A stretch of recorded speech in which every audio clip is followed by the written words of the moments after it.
Rais wa Urusi Putin amevitaka vikosi vya Ukraini kujisalimisha. Rais wa Urusi Vladimir Putin amevitaka vikosi vya Ukraini katika mji wa Kursk vijisalimishe.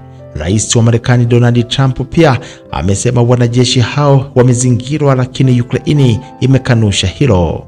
Rais wa Urusi Vladimir Putin amewataka wanajeshi wa Ukraini ambao wamenasa katika eneo la Urusi la Kursk wajisalimishe, huku rais wa Ukraini Zelensky akimtuhumu kiongozi huyo wa Urusi kwa kujaribu kuvuruga mpango wa kusitisha mapigano.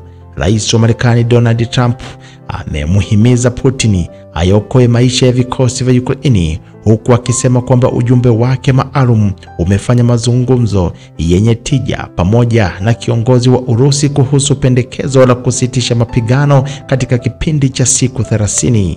Urusi imefanya mashambulizi ya haraka katika eneo la mpaka wa magharibi la Kursk katika wiki iliyopita, ikikomboa eneo kubwa la ardhi ambalo lilikuwa limetekwa na kudhibitiwa na Ukraine katika uvamizi wa kushangaza wa Agosti mwaka uliopita.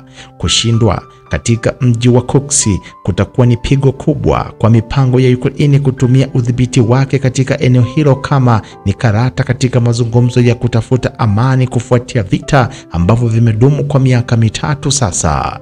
Amesema kwamba tunaunga mkono wito wa Rais Trump, Putin alisema katika matamshi yake katika runinga ya Urusi. Kama wanavyoweza na wataweza na ataweka silaha zao chini na kujisalimisha, basi watahakikishiwa maisha yao na kufanyiwa vitendo vya heshima, alisema Putin.